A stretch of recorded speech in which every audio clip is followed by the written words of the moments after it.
Well, good evening to everybody out there in internet land. Hi, hello, and how are you doing? My name is Brian Trippett. I am the Front Porch Conservative, and welcome to the Thursday night newsroom, that fun little thing we do where we get together, we talk about the news, we get to give our views, and we try to make sense out of this crazy thing that we call life. My name is Brian Trippett. I am known in social media as the Front Porch Conservative. I'm sometimes called the fine fella in the fedora. I'm sometimes called the chap in the cap. On occasion, I'm called the common man with common sense. But in this moment, above all else, I am your host. We are on Rumble. We are on Twitter. We are on that quaint little alternative social media platform known as YouTube. So please do me some favors. If you're not subscribed to my channel, go ahead and do so. And while you're at it, go ahead and leave a thumbs up and leave a comment in chat tonight. It really does help with the algorithm. Also, share the link around with your friends and hit the bell for notifications. We want to make sure you're always aware when new material is coming out, be it a video or a live stream. And with that, we are on the eve of Halloween, one of my favorite holidays of the year, kind of, sort of. I have mixed emotions about Halloween. Hopefully, it's a good Halloween in your area. In my hometown, there's supposed to be trick-or-treating tonight, but the weather is so bad. It's a lot of rain, a lot of dampness. It's cold. It's dark. I don't even know if we're going to get any trick-or-treaters on the streets, to be perfectly honest with you. And for all I know, maybe they changed it to tomorrow. I don't know. Could be. But anyway, we're glad to have you guys here with us on the eve of Halloween. Let's see who all's in the chat so far tonight. Let's see. Gypsy's in the house. Mwah, good to have you here, darling. Let's see who else is here. WWG1 is in the house. He's not posting anything. Doesn't want to. Well, I appreciate you not wanting to overwhelm me, because Lord knows these days it feels like I'm overwhelmed a lot. Let's see who else is here. Let's see. There you go. Yeah, okay. We're going to put that one up there, my friend. I caught it in time for the show, so there you go. See who else is here. Lana's in the house. Mwah, hello, gorgeous. Good to have you here among us. Let's see. It's Devil's Night on the Front Porch. If you're on the porch in Detroit, make sure you have several buckets of water. That sounds like a Detroit tradition, my dear. So I'll let you explain that one of these days. So there you go. There you go, my friends. All right. Good to have you here. We're going to have kind of a casual sort of stripped down version of the newsroom. I mean, there are items that I've got on the agenda, but it just kind of feels very, very scattered, a little hodgepodge, if you will. But we're going to get into all kinds of stuff tonight. But we'll start, as we are wont to do, with the merry memes. And as always, much thanks to WWG1, TBA, Adam, Salty Old Fart, and anybody else who contributes a meme. And by the way, as I've always said, right here, folks, that Twitter handle is good for a lot of things. And one of them is you can tag me on Twitter if you have a meme or even a suggested story that you want to talk about. So feel free to send in suggestions. The host always reserves the right to use or not use suggested material. But more often than not, if you post something and you tag me in it, more often than not, it finds its way onto the screen. So feel free to bring it. Yes, we rang. Yes, it is. Goodness me. Yes, we rang. Hello, Salty. Glad to have you in the house. A fist bump in your general direction, brother. All right. Another day, another bombing of a supposed drug boat in the Caribbean. And let me tell you something. This is getting on everybody's last nerve. And a matter of fact, once again, the son of the former president, Hunter Biden, has spoken out against these bombings of these boats in the Caribbean. He's had much to say about it, and believe me, he is highly upset. As a matter of fact, there was a newspaper article.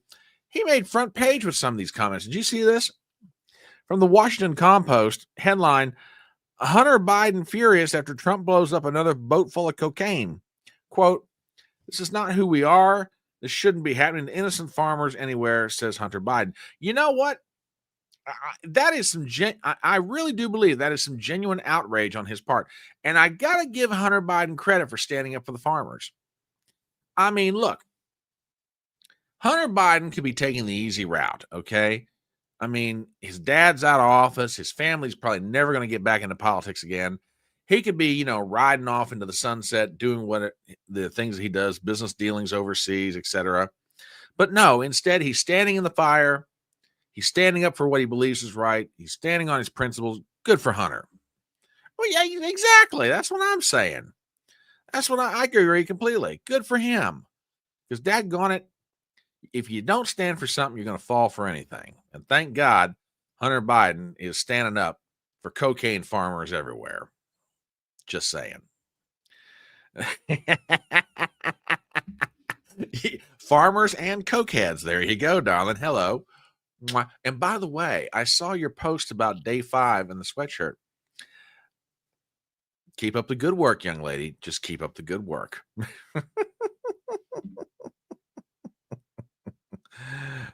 Now, I don't know if he wants to well, no, wait a minute. He's talked about this before. You're right, Salty. He has talked about this before, but I don't know if he's still wanting to do it or not. I mean, I remember him making comments about how you make crack, but goodness me. All right. What else do we have out here?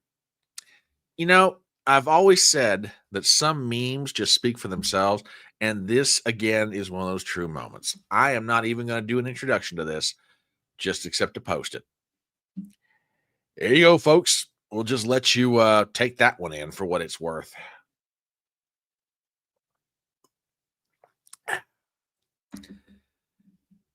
I saw a political cartoon that did I think to retweet that one?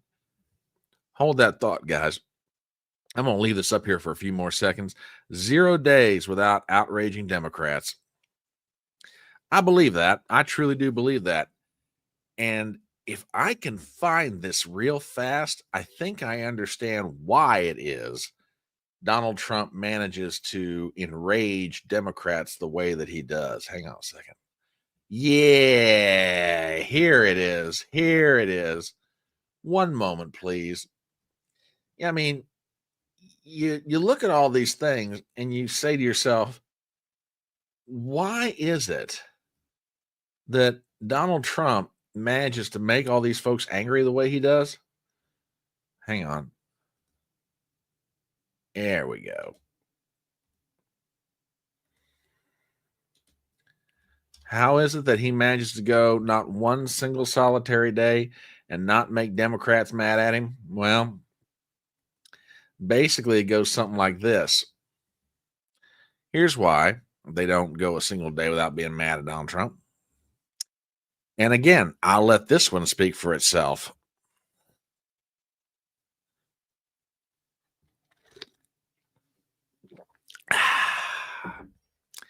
I saw this political cartoon by a guy named Varvel, and I went, yo, man, this is so true. So true indeed.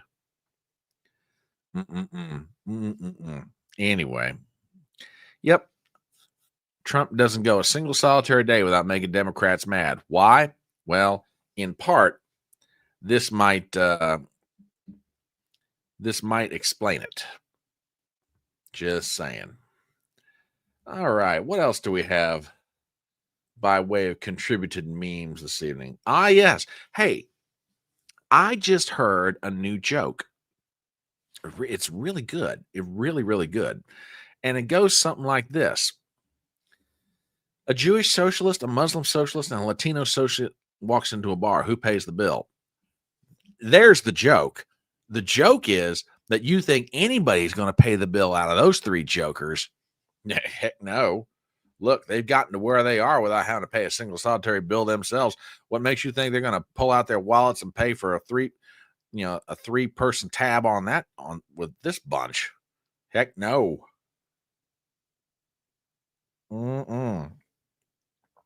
Absolutely not. But yeah, that one's pretty good. A Jewish socialist, a Muslim socialist, and a Latino socialist walks into a bar. The big question, who's paying the bill? There you go. There you go. Wait a minute. Is that true? Is the House really out of session until after Thanksgiving? Seriously? I had not heard that yet. Hmm. Interesting. Interesting. Hey, haven't seen you in a while, brother. Welcome in, welcome in, welcome in, my friend. Good to have you, and a fist bump in your general direction. Good to have you here tonight. Mm-mm. And by the way, you can use that joke. I haven't got it copyrighted or anything. Now, in all seriousness, though, I mean, there's a lot of things going on in the world right now that are really, really scary. I mean, you got Trump ordering up tests of nuclear bombs. You got Putin talking about a new type of weapon that can be fired underwater and leave, sea coasts radioactive for years. You got tensions in the Middle East. You got, troubles at home. You got maybe millions of people about to lose their SNAP benefits. All kinds of issues that are going on right now. But in the midst of all the troubles, our leaders, on both sides, by the way, are trying to find a way to encourage the American people and help keep them calm as we try to get through all this. And just to let you, and just when you thought he wasn't doing anything, Joe Biden has a message for the American people. And I have to give the old boy credit. It is a message of hope and optimism and positivity. And the message goes like this. Yep, we're going to survive because Joe Biden said so. There you go, baby. There you go.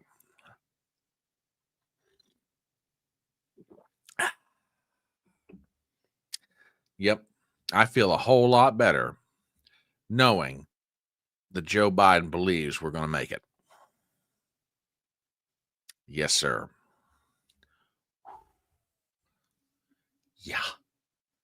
Let's see. Speaking of New York, everybody has been trying to figure out in one form or another what the relationship is going to be like if Zohran Mamdani wins this coming Tuesday night. What is the relationship going to be between the mayor's office and the people of New York City? And I'll be honest with you, that's really kind of a hard question to answer because you really don't know. But somebody came up with a really good way of explaining it. And this is why I love memes. Memes have a power to communicate ideas better than almost anything these days. Serious. I mean, I'm serious about this. Memes have an absolute power to communicate ideas that you sometimes you just can't find a way to put it into words. So on the question of what is going to be the relationship like between a potential Zohran Mamdani mayorship and the folks in New York City, well, think of it like this. Just think of it as the old analogy of Lucy and Charlie Brown. And I will say this, if you know, you know. I'm not saying, but I'm just saying. There you go. Now, wait a minute. Wait a minute. Hold on now. Now I feel kind of bad about this. Okay. I feel bad about this. Seriously. This doesn't even begin to describe what the relationship between a future Mayor Mamdani and the folks of New York City is going to be like. I mean, don't get me wrong. This is a cute cartoon. Somebody did a very nice job with it. But this really does not begin to explain what we're going to see. Okay. I'll show you what explains it here in just a second. Okay. If you really want to know what the relationship between the folks in New York City and their future mayor is going to be like, think of it like this. Yeah, I'm just going to leave that one sitting right up there, baby. Yeah, buddy.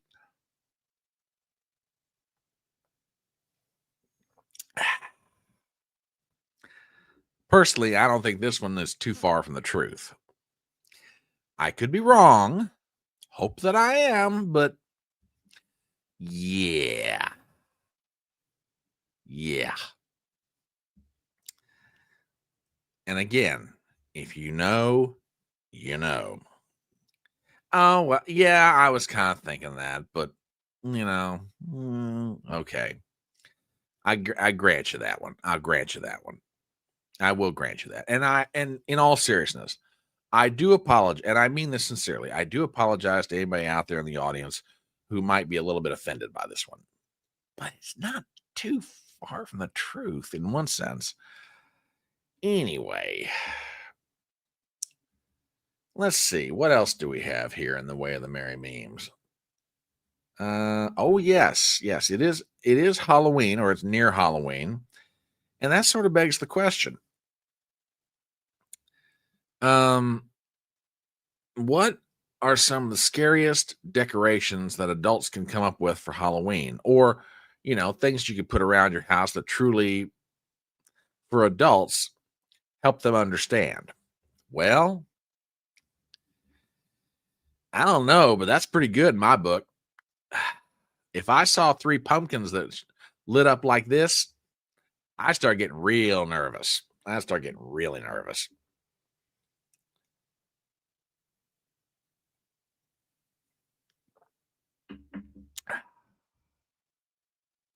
Yeah.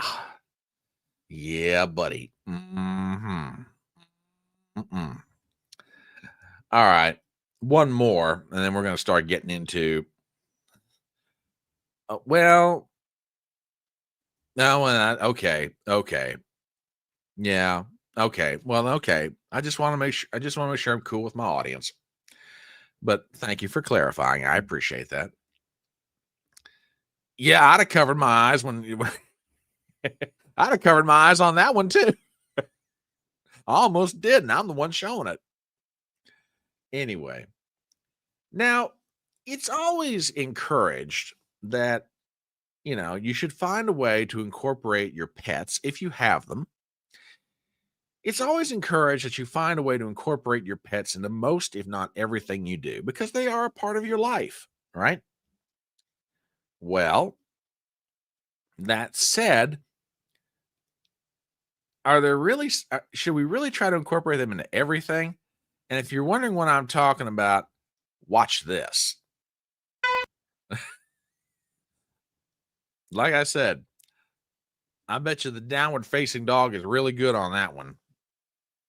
There you go. There you go. All right. I want to thank WWG1. I want to thank TBA. I want to thank Salty. Whoa, wait. Salty sent me something a second ago. Hang on a minute. Hang on a minute.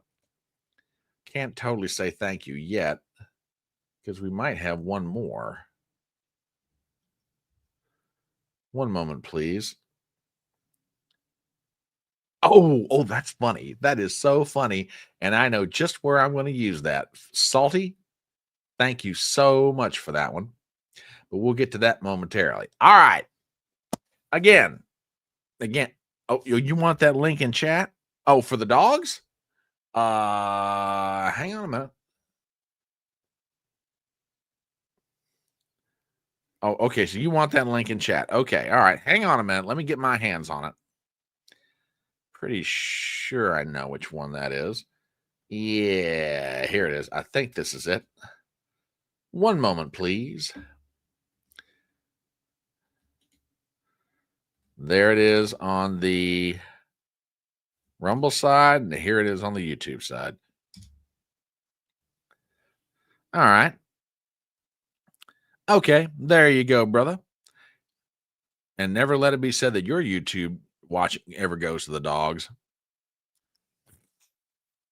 I'm here all week, folks. Try the veal. All right. Anyway, it's going to be one of those weird nights. I'm just telling you. Let's see that and that. Yep. Okay. All right. Let's get down to business, folks. Again, much thanks to WWG1, TBA, Salty Old Fart, Adam, anybody and everybody who gives me a meme. It's always appreciated. So Thank you very much. All right, let's get down to business. Like I said, tonight's kind of a hodgepodge of stories. I'm not going to lie to you. I was having a conversation with the lady before live stream went on. This is maybe about an hour before I flipped the switch. And she said, "What are you going to talk about tonight?" I was like, "Honey, I have no idea." I said, "I have no idea what I'm going to talk about." And then, as things are wont to happen, you know, we find stories, things that happened in the past 24 hours. Yeah, they're worth talking about.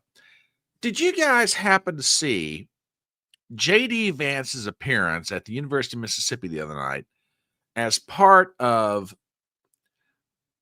Turning Point USA's tour that they're still doing around the country? Did anybody happen to see? My mom, Ma Trippett, watched the whole thing. Matter of fact, I was up at her place the other night, and I left before it came on.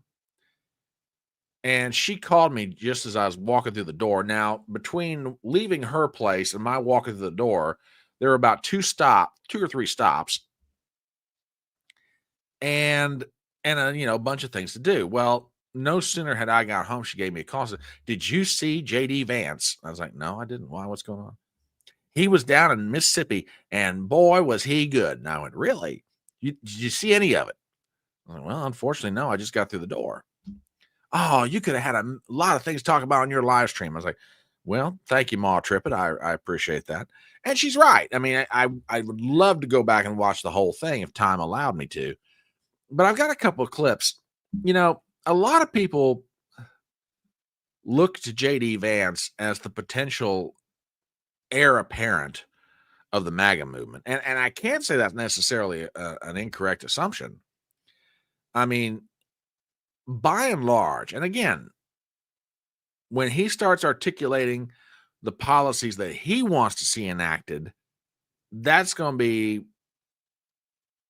part of what reveals how close to America First and the MAGA Maha movement that JD Vance really is. Okay. The other thing it's going to tell is how much he implements. Okay.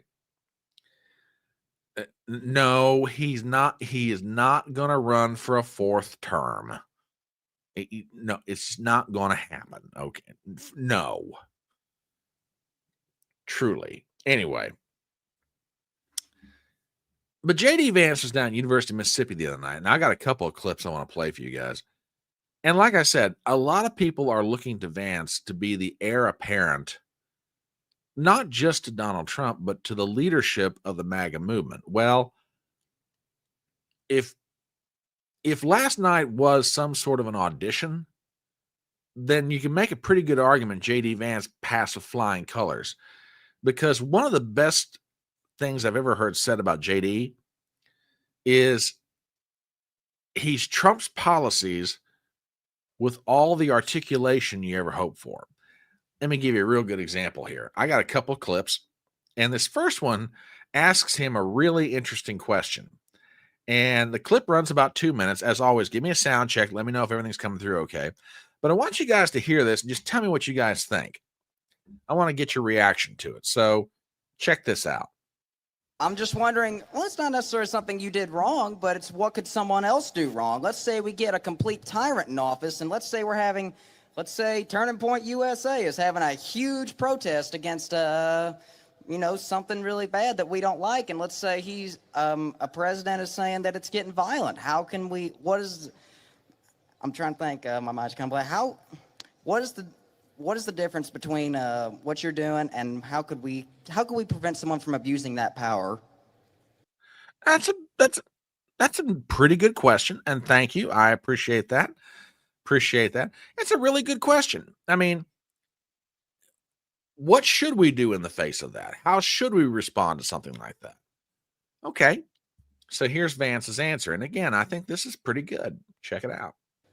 Yeah, so look, I understand where the question is coming from, and I think it's a fair question. And it's going to sound like I'm being sarcastic, and it really is not meant in any offense. But when you talk about what could another administration do, to take a wild, hypothetical example totally off the top of my head, What if Joe Biden sent the Federal Bureau of Investigation to start arresting his political opponents? Okay? So here's something that I want conservatives, I want every conservative to remember. It's an important part of my entire political philosophy is we cannot be afraid to do something because the left might do it in the future. The left is already going to do it regardless of whether we do it. That is the takeaway of the last 40 years. And in particular, if you look at what we're doing, if Joe Biden wanted to deploy the National Guard to a red state in a place where the murder rate was twice what it is in third world countries to actually go after murderers, that would be a great use of the National Guard. Unfortunately, I don't think Joe Biden would use it like that. What I'm worried about, frankly, is what the far left already did with American law enforcement, and that is the thing that we have to prevent against. And the answer to that question is you make sure the people who did it face penalties for using the federal power against American citizens. And by the way, that's exactly what we're trying to do.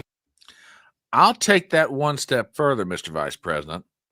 The other way that you prevent it from happening again is you start cleaning out the Justice Department. You start cleaning out the CIA. You start cleaning out the Department of Defense.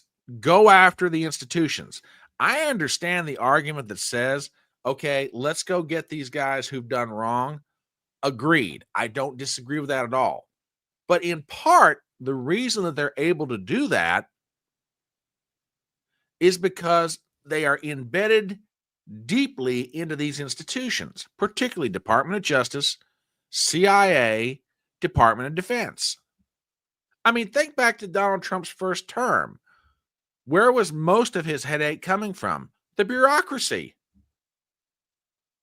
I mean, even though people like James Clapper and John Brennan and James Comey, you know, and Susan Page and all these folks, Susan Rice, Joe Biden, Barack Obama, even though they were all out of the power structure, all of their minions were still inside a lot of the three-letter agencies. So I don't disagree with you, with the vice president on this. My response is, hey, you want to stop this crap from ever happening again? Start cleaning these places out. If they are a Joe Biden appointee, gone. Barack Obama, gone. Appointed by Bill Clinton, gone. I'd even throw out some of the Bushies that got appointed.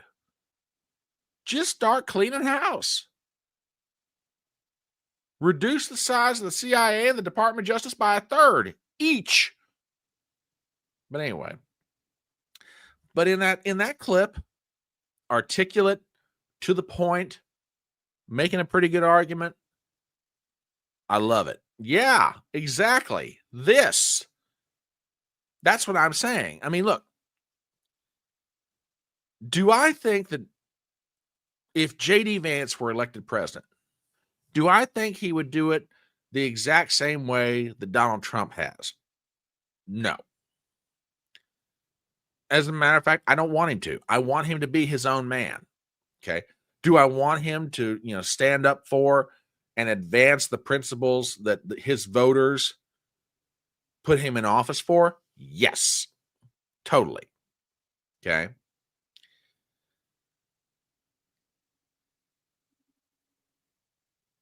But I want him to be his own man. I want him to articulate his own vision.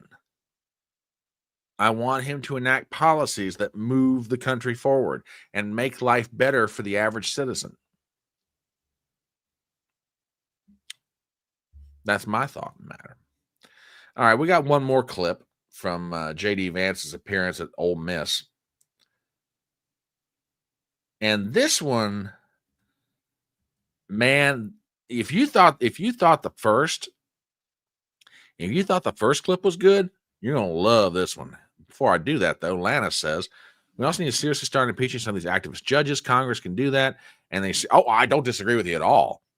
A boatload of these judges, even if they're not removed from their position, just the fact you hauled them before Congress in an impeachment hearing, yeah, by all means, I'm all for it. I mean, heck, Congress needs to do something to earn his paycheck anyway. That'll give him something productive to do. Anyway, this clip, frankly, is the best of the ones I've seen.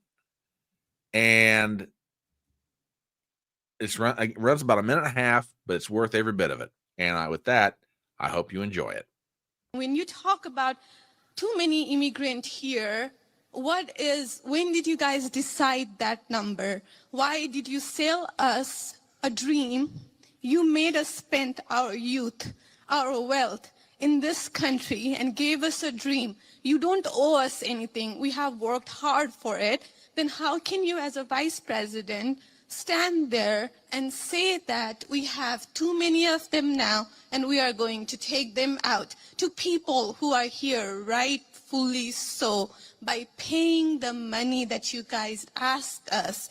You gave us the path, and now how can you stop it and tell us we don't belong here anymore? I can believe that the United States should lower its levels of immigration in the future while also respecting that there are people who have come here through lawful immigration pathways that have contributed to the country. But just because one person or 10 people or 100 people came in legally and contributed to the United States of America, does that mean that we're thereby committed to let in 1 million or 10 million or 100 million people a year in the future? No, that's not right. We cannot have, I'll go and finish. We cannot have an immigration policy where what was good for the country 50 or 60 years ago binds the country inevitably for the future. There's too many people who want to come to the United States of America, and my job as vice president is not to look out for the interests of the whole world, it's to look out for the people of the United States. Now, when you talk that right there. Now, there's a big difference between saying it and doing it. And if this man were elected president at some point in the future, okay, I'm not interested in what you say. I'm interested in what you do. But if he actually does what he's talking about here, yeah, that's a good step in the right direction. Actually keeping the promises to the voters you actually make, and actually believing that your job is to advance the interest of the citizens of the United States, not the citizens around the world. My God, how refreshing. Now, don't get me wrong. I'm not bailing on Trump, not on that aspect. I think Donald Trump in his heart of hearts really wants to do the right thing by the American people. Okay. And he's trying his dead level best to live up to that ideal. But man, wouldn't it be nice if we had another president that succeeded him that believes the same thing? Maybe this is the guy. I don't know. All right, let's see what you guys think. Lana says, ma'am, illegal immigrants, not those who came here legally. And Vance makes that distinction, not so much her. Oh my God, illegals for what? Gypsy says, what exactly are any of us owed for F's sake? I'm hearing food is now a human right. What? Well, TBA says should have read the Johnson-Reed Act of 24, shut down immigration for 50 years. Talking about that brings up a really interesting point. And I am no expert on the history of immigration to the United States, but in my recollection of how things have gone, we have had windows of immigration. We'll open it up for a few years and then we will shut it down. Why? Because you have to allow a certain amount of time to go by for people to assimilate to American culture. And by the way, there's nothing wrong with that at all. Now we've got a situation where the door is open every year and they're not so much assimilating to American culture as much as we're assimilating to theirs. Just some food for thought. Let's see, what else do we have here? WWG1 says, first major federal law that imposed quotas was the Emergency Act of 21 and the Immigration Act of 24. Good point. Thank you, sir. And he did address the number. Yeah, every nation has a right to restrict who comes here. I totally agree with that. Not a thing in the world wrong with it. No, absolutely not. And this is a great point, TBA. Isn't America our country? Don't Americans get to decide whether or not let the vast number of foreigners in? Yeah. I mean, if a nation cannot control its borders and cannot decide who will and will not come in, that's a problem. Oh, Crash Mondo's in the house. Evening, Crash. Good to see you, brother. The conflation with legal and illegal immigration is purposeful. These useful idiots don't necessarily realize it, but those in power who come up with these straw men know full well. Oh, that is so true. The line gets blurred very easily between legal and illegal immigration. Good evening to you, brother. Hat tip and a fist bump in your general direction. Anyway, yeah, these were a couple of clips I came across. And I thought, yeah, this is good stuff. Again, I think his whole appearance ran about an hour and a half, and JD just stood up. From what I understand, again, I have not watched all of it. From what I understand, he basically took on all comers. If you got a question, throw it at him. So, yeah, it was good stuff, apparently. So, there's that. Oh, what else is there? So Trump is back from overseas. Okay. And he had a meeting with the Chinese President Xi Jinping. Well, what happened and what didn't happen? Well, NBC's got a pretty good article on this one. For those of you who may not have had a chance to catch up on it, what Trump and Xi did and did not agree to in their meeting. Article by Mithil Aguilar, Jay Ganglani, and Peter Gua. An interesting last name. Hey, Gua, get over here. Oh, boy. Anyway. Let's see. From fentanyl to rare earths, President Donald Trump's highly anticipated meeting with Chinese leader Xi Jinping on the last leg of his 3-country Asia tour saw the world's 2 biggest economies ease their trade tensions, or at least some of them. Quote, a lot of finalization, Trump told reporters on Air Force One after departing Busan, South Korea, where he met Thursday with Xi for about an hour and 40 minutes, saying he would rate the amazing meeting a 12 on a scale of 0 to 10. While the two leaders did not ink a finalized agreement, Trump said that a deal could be signed pretty soon, and there were not too many major stumbling blocks. Trump said that he would visit China in April, and that Xi would visit either Florida or Washington sometime after that. Some key takeaways of the summit. Fentanyl. Trump said he was lowering fentanyl tariffs on China to 10 from 20% effective immediately. He said that would bring the total effective tariff rate on Chinese imports to 47 from 57%. Trump said he trusts Xi will work very hard to stop illicit flow of fentanyl precursors, the chemicals used to make the deadly opioid, from China to other countries. I think you're going to see a big difference. I think this may look. I love the president, but I think this is one of those places where his optimism is going to get the better of him. And again, if I'm proven wrong, I'll be happy to admit it. But I'm not going to hold my breath on that one. I don't trust the Chinese to do anything to stop the flow of fentanyl into the U.S. We're going to have to wind up doing it ourselves. But if Trump can get them to do it, great. So anyway, back to the article. Rare earth minerals. A key issue in U.S.-China trade negotiations has been rare earth materials, which are crucial for making magnets that go into everything from turbines to electric vehicles. China, which has a near monopoly on the global supply, rattled all automakers around the world when it imposed strict export controls on the materials, saying it was trying to snuff out their military use, and has since used them as a powerful bargaining chip in trade talks. Trump said Xi had agreed to a 1-year reprieve on the curbs that is likely to be routinely extended. Quote, all the rare earth has been settled, and that's for the world, he said.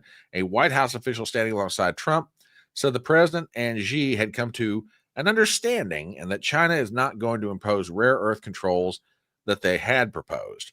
All right. What else did they talk about? Now, here's a topic. Here's a topic that soybeans.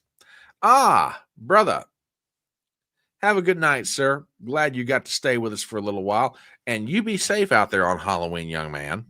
I don't want to hear any reports about you getting hauled into the Hooskow doing something crazy.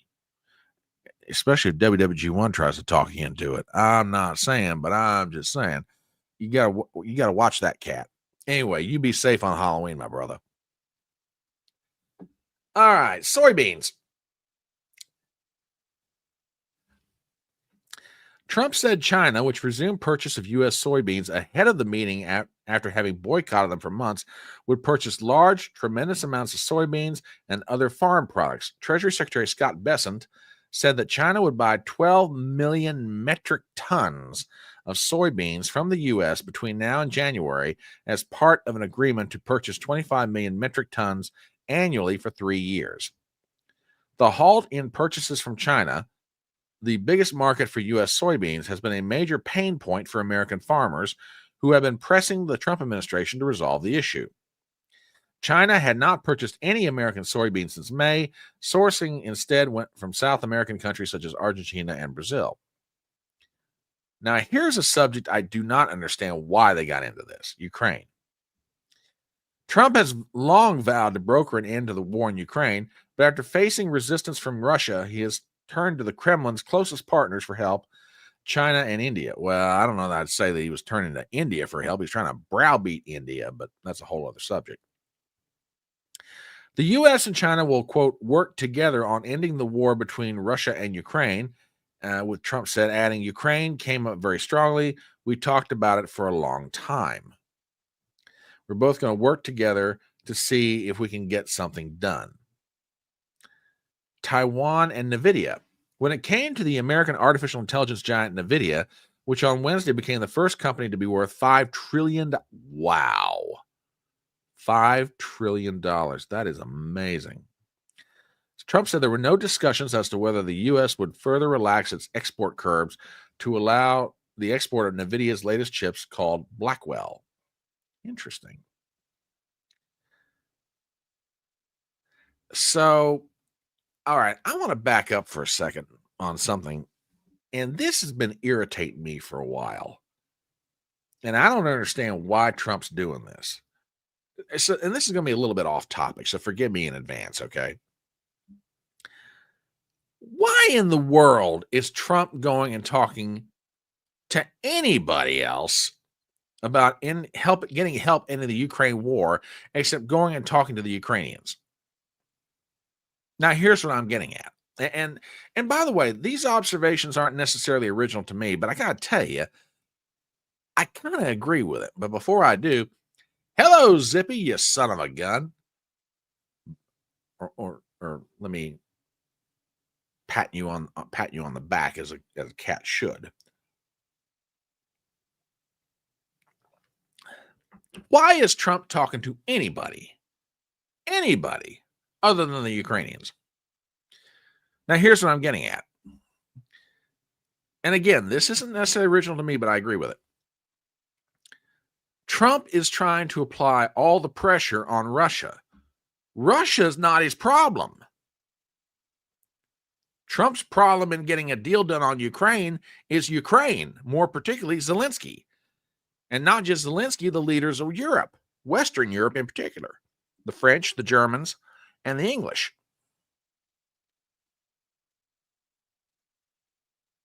Well, I don't disagree with that. But loser or not, I mean, look, agree with them, disagree with them, whatever. The Russians have made very clear what they want in order to stop their fighting in Ukraine. Okay? The eastern part of Ukraine more or less belongs to Russia.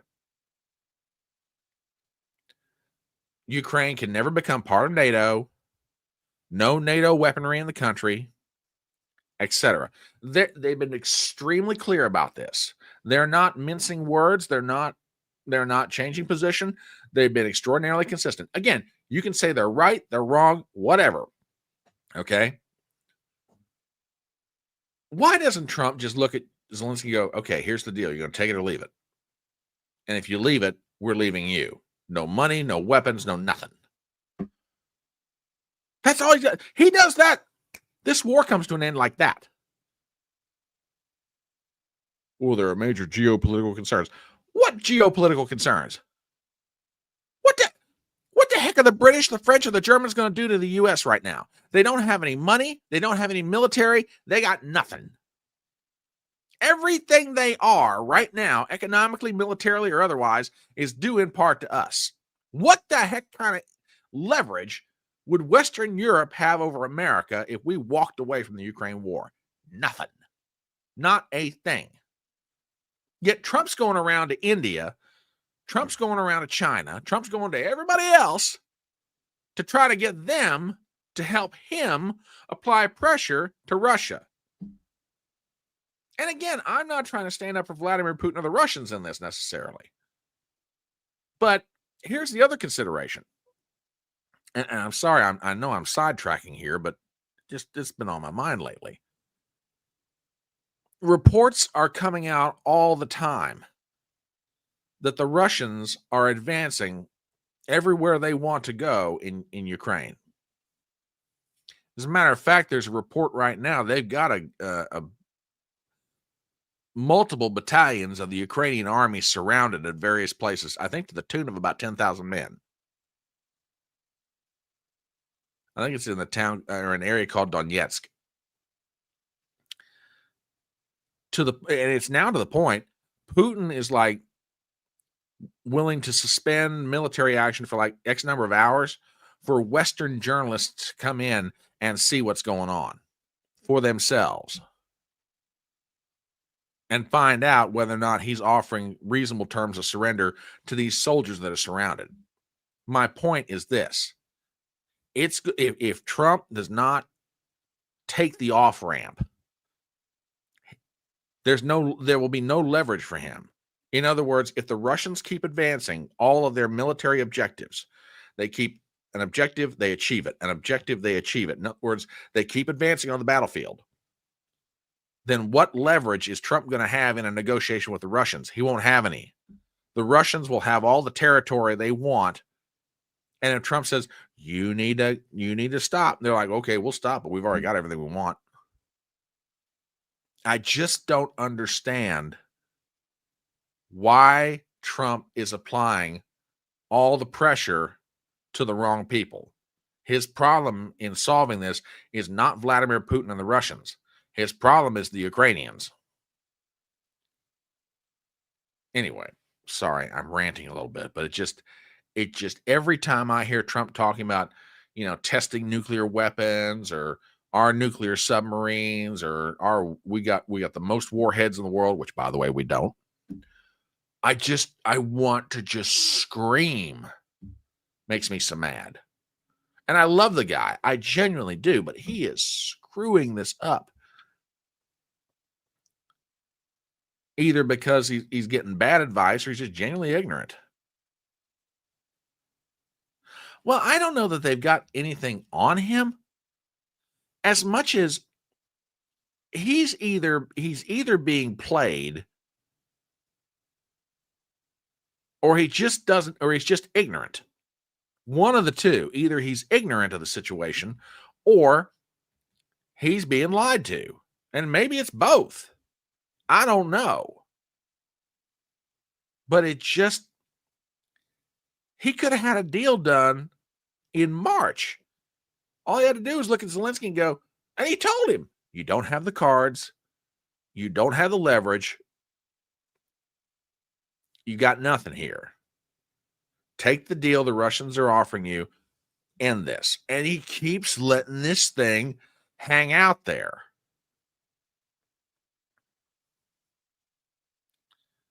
Well, and maybe there's something going on I don't realize, but I tell you what, on its face, the way he's handling this is horrible. And I love Trump. Don't get me wrong. I love the guy. Have total respect for him. But on this one, I just think he's absolutely messing up. I just think he's absolutely messing up. But anyway, so Trump's back. Trump's back. Oh, by the way, did you guys happen to see? Uh, did you guys happen to see Trump's plane ride back from Asia? He got off probably one of the funniest jokes I think I've heard in a while, or one of the funniest exchanges. If you didn't see it, I hope you guys enjoy this. Watch it. Discuss basically, these are rough winds in Asia. I must tell you, this is a rough flight. We could have waited an hour maybe. These are a little tough. These are tough conditions for interviews. You know, they're going to be watching Trump. They're going to say, he didn't look too good. He's got the shakes. I don't have the shakes, but people are going to think I do. You're pretty solid. So Ukraine. Discuss. I tell you what, the turbulence on that flight must have been bad, man. Because I mean, look, I think Air Force One is like a 757 or a 767, one of the two. Big honking airplane, right? For that plane to be vibrating quite like that, you know the turbulence were awful. Well, thank you, sir. I genuinely appreciate that. Oh, it's a 747? Okay, good enough. Yeah, I mean, it's a 747 200 series. Okay, cool. I mean, we're talking big honking airplane here, right? If they've got turbulence that bad, the wind must have been just god awful. I'm just saying. But yeah, that's a great little exchange. Absolutely great little exchange. Zippy says there's not much more Trump can do with a coke fiend. He's worked with lots of them in New York. Well, okay, that's a good point. That's a good point. Very good point indeed, sir. Or excuse me, Mr. Meow. Anyway, now we're just going around the horn tonight. Just going around the horn, different stories, different news items, etc. And before I get into this next one, I got a couple of memes to set this up. And the first one, you know how Google suggests what it is? Well, hello there, Sculpt. Good to have you in the house tonight. You know how Google suggests what it is you're trying to find in a search engine with, kind of suggested typing? Well, a lot of people right now are putting this into their Google and is they cutting? Mm-hmm. Yeah, buddy. Uh-huh. So, okay. A little more detail about Air Force One. A fleet of 2 specifically modified Boeing 747-200B aircraft designated as the VC-25A by the U.S. Air Force. Huh. Okay. Did not know that. See, this is why it's stuff like this right here. Stuff like this right here is why I have always said my audience is probably the best on the internet. Period. Hands down. End of argument. You guys come up with stuff faster than I'll ever be able to get my hands on it. You guys are awesome. Truly so. But yeah, is they cutting food stamps? Is they cutting off Section 8? Is they cutting off Social Security? Yeah, a lot of people are starting to do that search. Mm-hmm. Yeah, buddy. Anyway, and this one got sent in by, I think it was Salty. And boy, so true. So true indeed.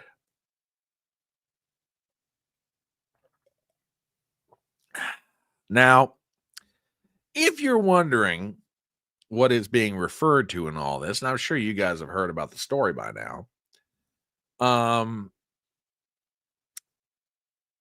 I think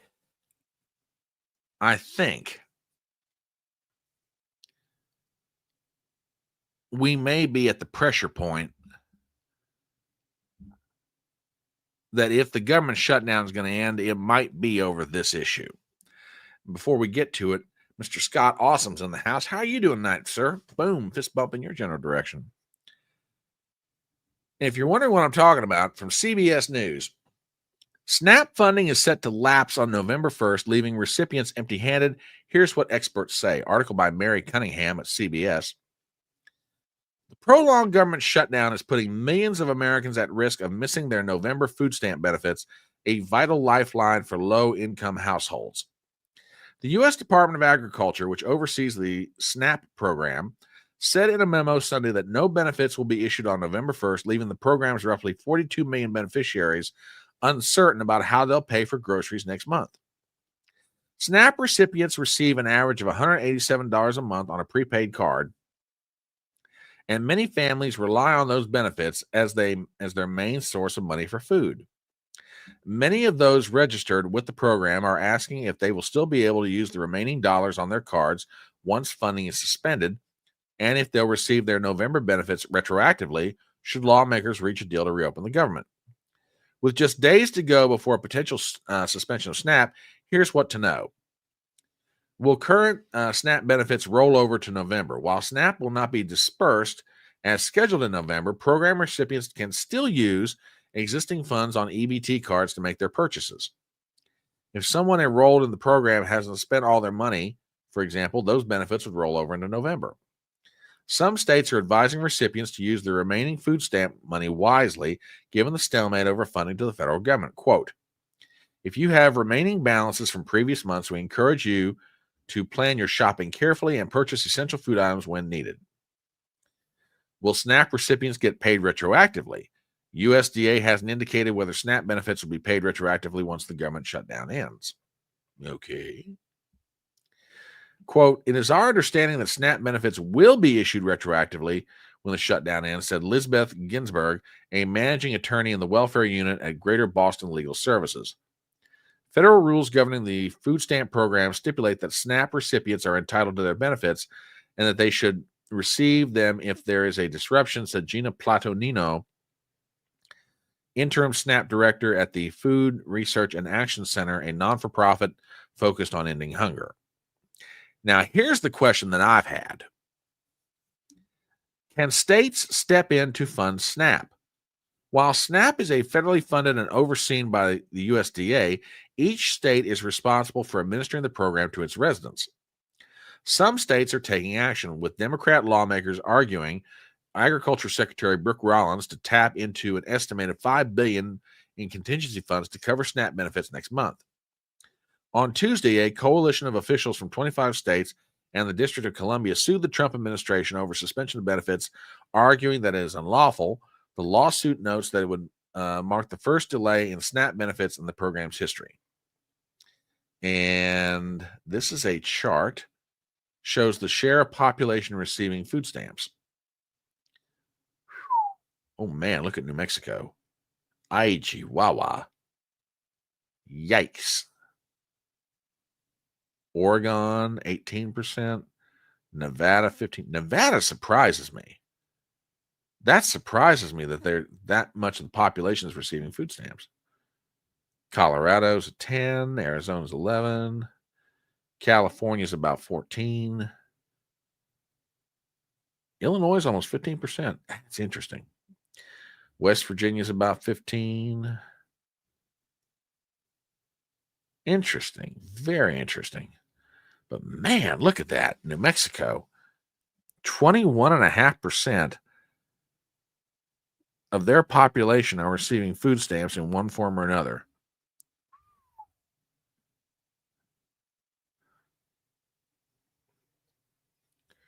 Interesting.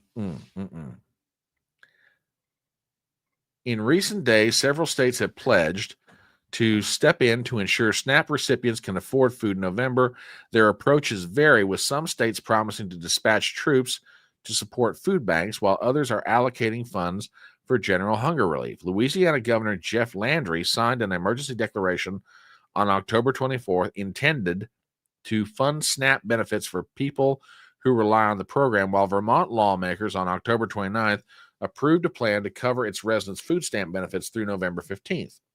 Okay. Other states say they plan to ramp up support for local food banks by providing on site personnel and additional funding.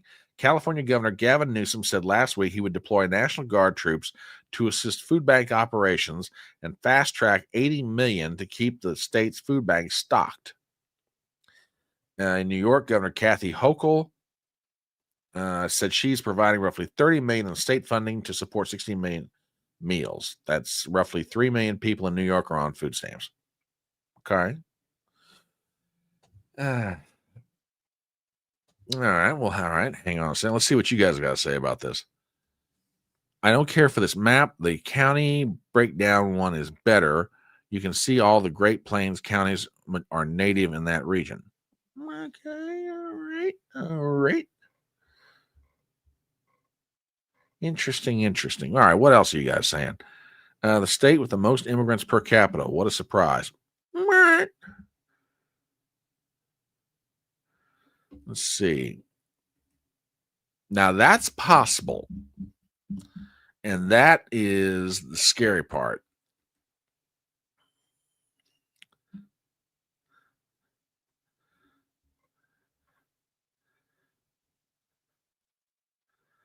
Oh, she did not.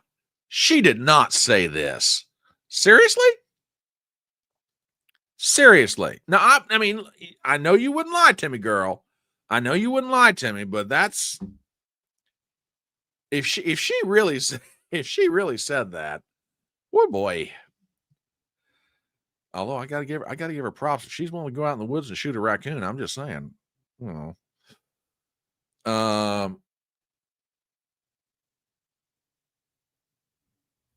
Oh, gets past 61 days, can get rid of any department or agency of the federal government. Ooh, interesting. Oh, really? This could get real interesting.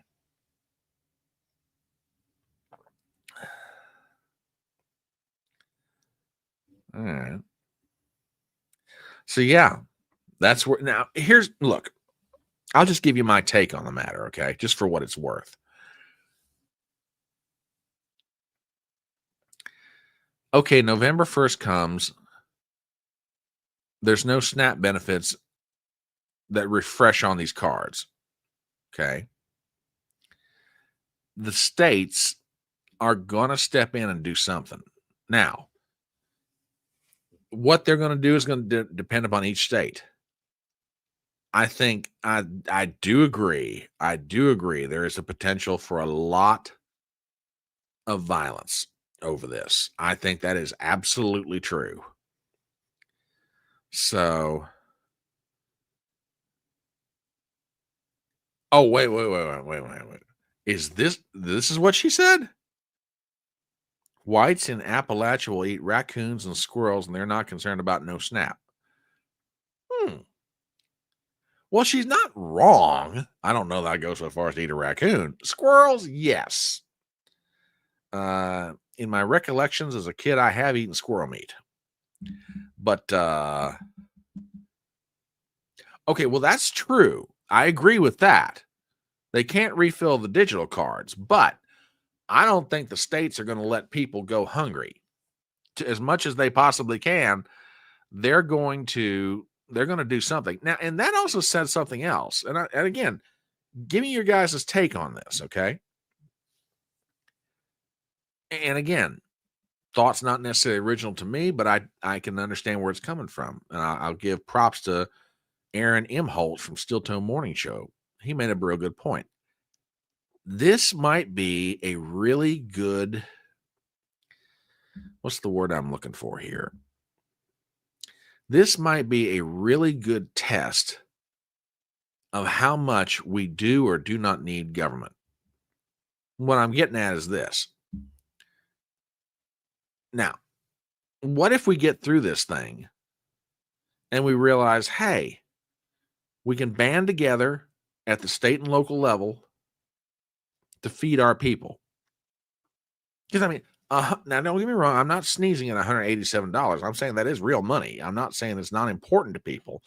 But my point is this: what if we find a way in the midst of this government shutdown? What if we find a way to be able to feed and clothe those who are poor and destitute without federal assistance? Is that not going to be an opportunity for us to look and say, should we really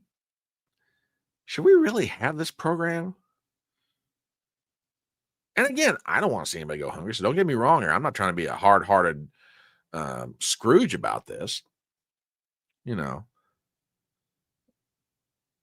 Okay, now wait a minute. We might be resourceful, but we are not cannibals.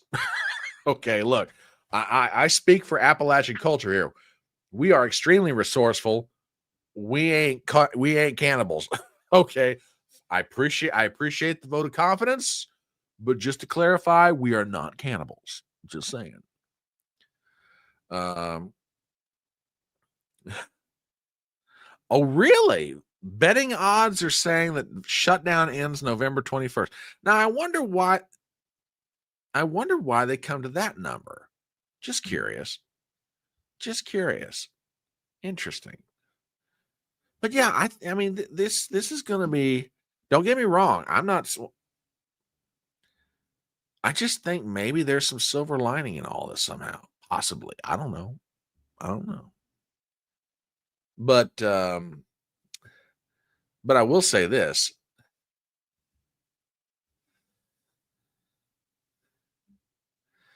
If you see this at the end of a video game, well, yeah. Interesting.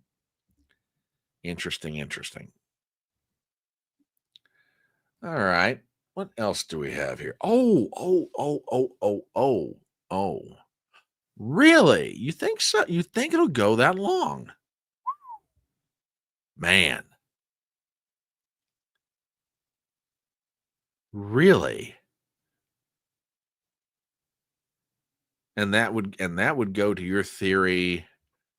Hang on a minute. Let me find it from earlier. And that goes to your theory of, well, let's see. October 1st, November 1st is 30. December 1st would be, so let's say December 3rd. But in all seriousness, you think this thing's going to go till New Year's? Okay. We'll see. I mean, like I said, if there's any one thing that's going to make these politicians get together, if there's any one thing that's going to get these politicians together and get them to do a deal, this thing with SNAP and November 1st might be the catalyst. But I could be wrong. But we'll see.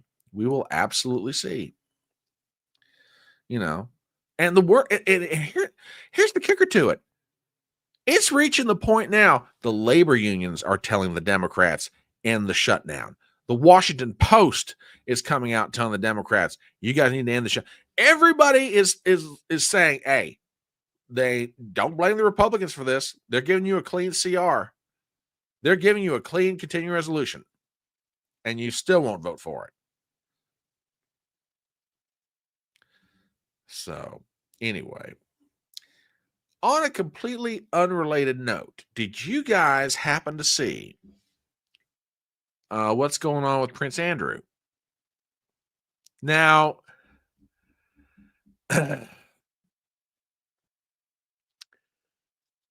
this news, I guess, broke, this afternoon. And now, in one sense, over here in America,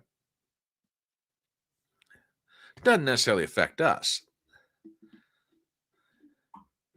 However, the last time that something like what I'm about to tell you happened was over 100 years ago. As a matter of fact, hang on a second. One moment, please. Be right back. I'm still here. Don't worry. I got to look up something. One moment.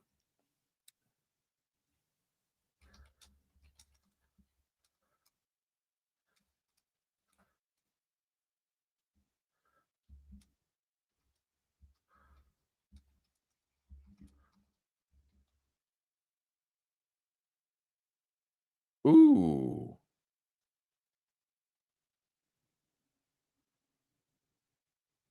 Okay. Okay. Had to look this up real fast. Like I said, did you guys hear what happened to Prince Andrew? Headline: Andrew stripped of his prince title per Buckingham Palace. Andrew, the son of the late Queen Elizabeth II, will no longer use his royal title. Article by Katie Kindelin. We've got the following. Prince Andrew, the son of the late Queen Elizabeth II, has been stripped of his prince title and will be moved out of his royal residence in the latest fallout from his relationship with the late convicted sex offender Jeffrey Epstein. Buckingham Palace announced Thursday that King Charles III, Andrew's older brother, has initiated the process of removing Andrew's, quote, style, titles, and honors. Quote, Prince Andrew will now be known as Andrew Mountbatten Windsor, the palace said in a statement. His lease on the Royal Lodge has to date provided him with legal protection to continue in residence. Formal notice has now been served to surrender the lease, and he will be moved to alternative private accommodation. These censures are deemed necessary, notwithstanding the fact that he continues to deny the allegations against him. Their Majesties wish to make clear that their thoughts and utmost sympathies have been and will remain with the victims and survivors of any and all forms of abuse. In addition to no longer being referred to as Prince Andrew, the title given to him at birth by Queen Elizabeth, who died in 2022 at the age of 96, Andrew is also losing his titles of the Earl of Inverness, Baron Killyleagh, the style His Royal Highness, and the honors of the Order of the Garter and Knight Grand Cross of the Victorian Order, a royal news source told ABC. Okay. Okay. Cute. Thank you very much. I appreciate that. Greatly appreciate that. With fans like this. Yeah, it's total hypocrisy. Now, I just want your guys' take on this, okay? I want your take on this. Why do I get the feeling that something's coming? This, to me, and again, I could be totally wrong about this, but this feels preemptive. Because look, these allegations against Andrew have been out there for years. Okay? Years. And up to now, the royal family hasn't done a thing. Now, supposedly the relationship cooled very much between Elizabeth and her son. But the royal family has not gone nearly as far as they did today. Okay. Matter of fact, their modus operandi, at least from my observation through the years, they will stonewall a situation like this. They won't even talk about it. Not only did they talk about it without mentioning Epstein by name, they are siding with the victims. They talked about it and stripped Andrew of every royal title, notary, etc., that goes along with being a prince of the royal family in England. Why would you do that? Why would you do that unless something's coming? This feels to me like they're taking out the trash. This feels to me like they are disassociating from him before whatever news is hanging out there is about to drop. And again, I could be dead wrong about this, okay? But this feels preemptive. This feels very preemptive. Like they're getting ahead of something. I can be wrong. We'll see. But I mean, what do you guys think? No, he'll never resign the throne. He oughta for these reasons right here.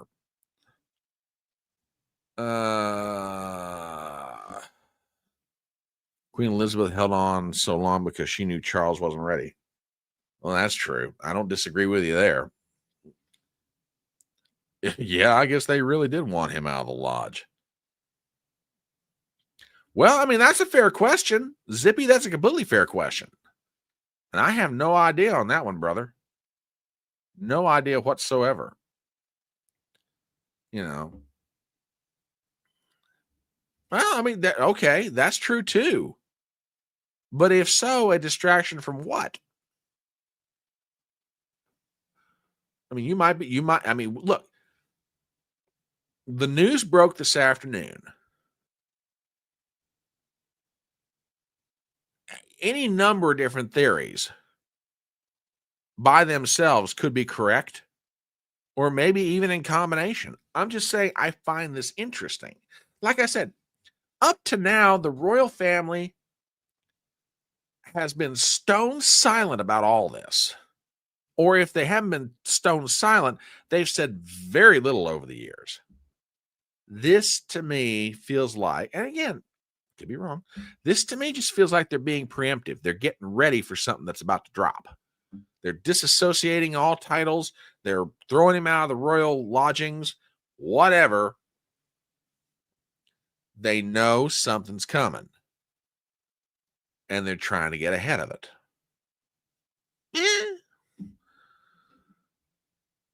Really? Had not heard that. Had not heard that. Interesting. Now, I'll tell you what. Prince William, I mean, do I know enough about him to totally respect that? You know, I think Prince William is a stand-up guy. Would I necessarily agree with him on everything? No, but I think he's a decent human being. Kate is like a breath of fresh air to the royals. I love that girl.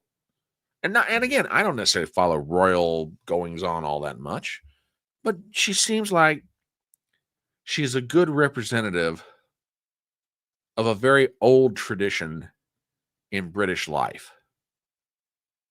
She's carrying on. She carries herself well in public. In some ways, she reminds me a lot of Diana. Not everything, just some things. Now, dude, I'm not trying to give you hope. I'm just expressing my opinion here. And like I say, I could be dead wrong. Could be dead wrong. But you never know. Oh, I hadn't heard that. Hadn't heard that at all. Interesting. You may be right, brother. You may be absolutely right. Might be absolutely right. All right. One more story on this eve of Halloween. Crash, speaking of giving you hope, check this out. This broke late this evening. Federal prosecutors to investigate Black Lives Matter leaders over alleged misuse of $90 million plus in donations.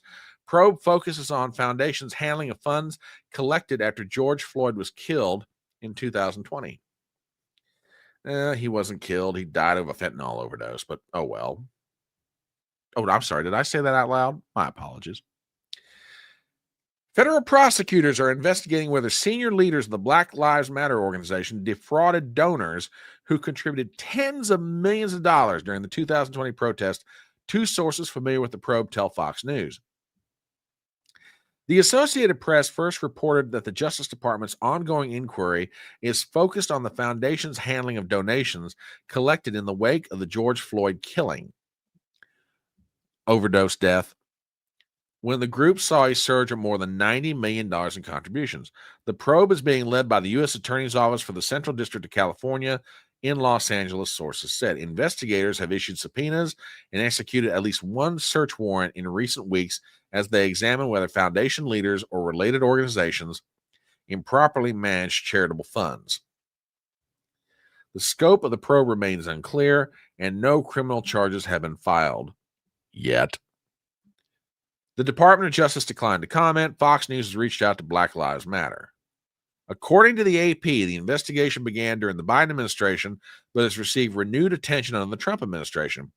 The Associated Press also reported that the inquiry extends to other Black-led advocacy groups that gained prominence during the 2020 nationwide demonstrations.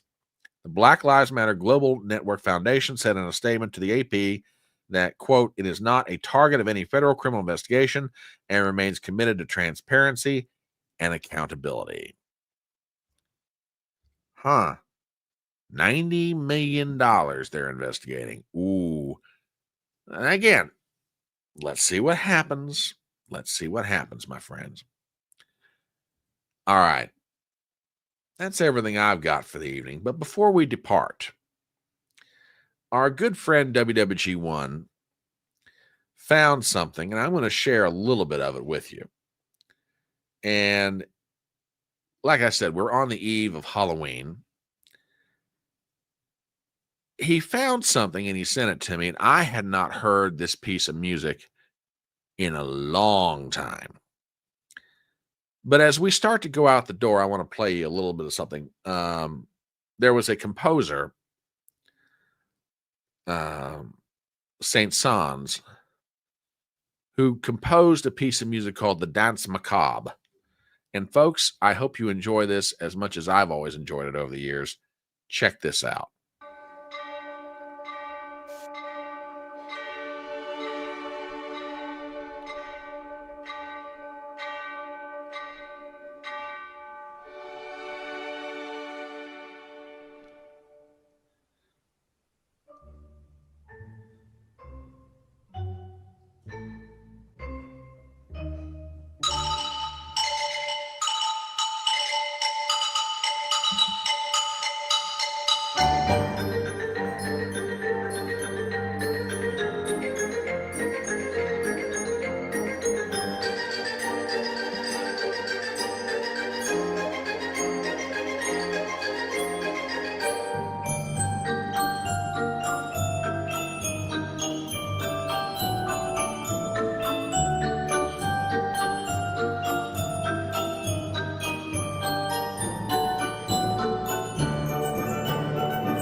right, I'm going to slowly drop the volume on that.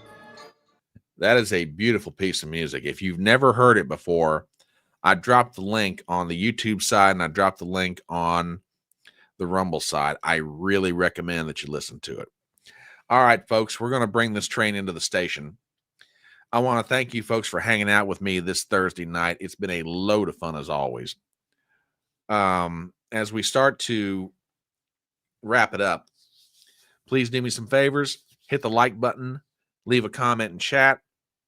I will not be here this Saturday as I will be traveling. I'm headed to see the lady in Cincinnati. So you guys have a great Halloween. Love you guys very much. Enjoy the rest of your night. And remember the words of that great American philosopher, Tom T. Hall, when he said, it's faster horses, younger lovers, older whiskey, more money. Have a great Halloween. Have a great weekend.